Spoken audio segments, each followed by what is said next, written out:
Pour Gabriel Attal, ça a été le ministre du budget qui effectivement a volé 2 ans de vie, 2 ans de retraite aux Français sous effectivement le prétexte d'économie budgétaire. Ah, donc le bilan, c'est aussi la réforme des retraites. Il faut quand même se souvenir que le gros de ce mandat de Gabriel Attal, c'est ministre du budget, et donc austérité budgétaire, et donc 2 ans de retraite volés aux Français. C'est le premier bilan de Gabriel Attal. Le deuxième bilan, c'est effectivement ministre de l'Éducation nationale. Là aussi, je rappelle quand même qu'est-ce qui s'est passé en 2 ans. Il y a eu, en tout, il va y avoir, 2300 postes d'enseignants supprimés. 1500 en 2023, 800 en 2024. Et c'est là que je dis qu'il y a une totale déconnexion entre l'action du président Macron et de Gabriel Attal avec Macron et les besoins des gens.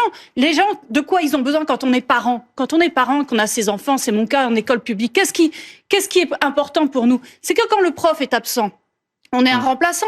C'est que quand il y a un enfant en situation de handicap, il puisse être accompagné.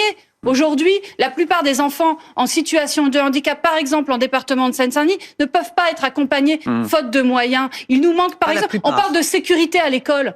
Sachez qu'on a un surveillant pour des centaines d'élèves parce qu'on manque de surveillants. Vous dites que là aussi, c'est le bilan de l'ancien ministre de l'Éducation nationale. C'est son bilan à Gabriel Attal. Son bilan, c'est l'austérité budgétaire, 2 ans de vie, de retraite volée aux Français.